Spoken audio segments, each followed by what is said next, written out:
Hello friends, welcome to our channel shape my future. Friends, आज हम arc method of elasticity of demand measure करेंगे। ये elasticity of demand को measure करने का प्राइस इलास्टिसिटी ऑफ डिमांड के under third method है। ठीक है, let us discuss. Arc method के अंदर हमारे पास जो है वो एक आर्क दी होती है, जो आपको पता है कि आर्क जो है किन्हीं भी दो पॉइंट्स को मिला के बनती है। उन दो पॉइंट्स की हेल्प से हम मिड पॉइंट निकालते हैं और उस मिड पॉइंट से परसेंटेज निकाल के हम इलास्टिसिटी ऑफ डिमांड मेज़र करते हैं। सो इसकी डेफिनेशन इस तरह से आएगी। Arc elasticity measures elasticity at the mid point between two selected points on the demand curve by using a mid point between the two points. Arc elasticity of demand को measure करने का जो formula है that is arc elasticity of demand is equal to Q2 minus Q1। इसको आप delta Q बोल सकते हो। ठीक है, इसमें स्टार्टिंग में माइनस का साइन आपने यूज़ करना है ताकि नेगेटिविटी जो है वो इलिमिनेट हो जाए। Divided by mid point.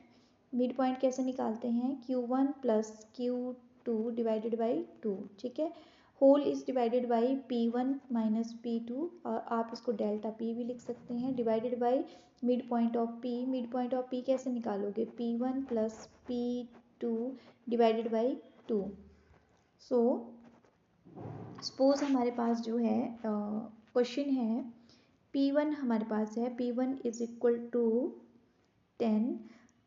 जब P1 10 है तो हमारे पास क्वांटिटी डिमांडेड Q1। ठीक है, P1 क्या है? New old price.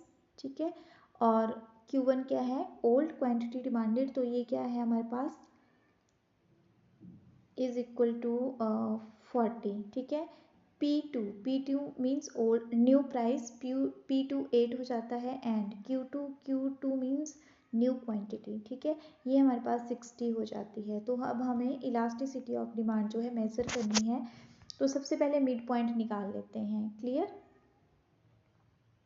Mid point देखिए, हमारे पास mid point of quantity demanded आ जाएगा Q1 plus Q2 divided by 2। Q1 हमारे पास है 40, Q2 है 60 डिवाइडेड बाई 2, ये आ गया 50। Mid point of price P1 plus P2 divided by 2 which is equal to 10 plus 8 2, ये आ गया 9। अब चेंज निकालेंगे। ठीक है, इसका चेंज निकालेंगे क्वांटिटी डिमांडेड का, तो ये होता है delta Q divided by mid point. ठीक है, तो डेल्टा Q हमारे पास आ गया यहाँ पे 20। ठीक है, डिफरेंस आया 20/50, तो ये आ गया 0.4। अब जो है परसेंटेज चेंज इन प्राइस निकालेंगे। तो परसेंटेज चेंज इन प्राइस क्या है हमारे पास? 8 माइनस 10 डिवाइडेड बाई 9। 9 क्या है यहाँ पे? Mid point of price. ठीक है, तो ये हमारे पास आ गया 8 माइनस 10 माइनस 2 डिवाइडेड बाई 9, तो ये आ गया -0.22। अब जो है सो arc elasticity of demand is equal to 0.4 divided by -0.22, और स्टार्टिंग में माइनस का साइन पक्का लगाना है ताकि ये नेगेटिव और नेगेटिव का साइन आपस में कट हो जाए। तो इलास्टिसिटी ऑफ डिमांड हमारे पास आ गई 1.82। देखिए, ये सपोज हमारे पास क्वांटिटी दी हुई है ओ एक्स एक्सिस पे, ओ वाई एक्सिस पे हमारे पास प्राइस दिया हुआ है। ये कोई दो पॉइंट दिए हुए हैं ए और बी। ठीक है, वी नो इन दोनों को मिला के हमारे पास आर्क बनती है। अब इस आर्क का जो है, ये देखिए, ये हमारे पास P1 है तो ये Q1 है। ठीक है, और ये हमारे पास न्यू प्राइस है P2, तो ये हमारे पास क्या है? Q2।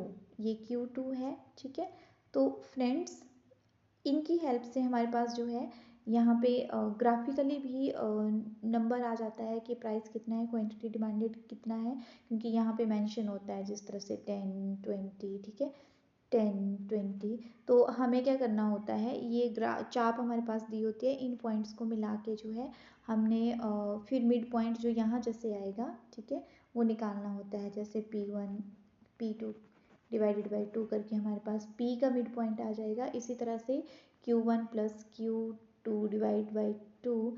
ठीक है, इससे हमारे पास Q का मिड पॉइंट आ जाएगा। तो इस तरह से अगर हमारे पास चाप भी दी हो तो उसमें ग्राफ ड्रॉ करके हम इलास्टिसिटी ऑफ डिमांड को मेज़र कर सकते हैं। फर्दर इलास्टिसिटी ऑफ डिमांड को मेज़र करने का फॉर्मूला है, ठीक है, अगेन रिपीट कर रही हूँ, माइनस डेल्टा Q क्यू का मिड पॉइंट और divided by delta P divided by P का मिड पॉइंट, ठीक है, मिड पॉइंट वाली पी है ये। तो clear friends, for more videos like our channel shape my future. Thank you.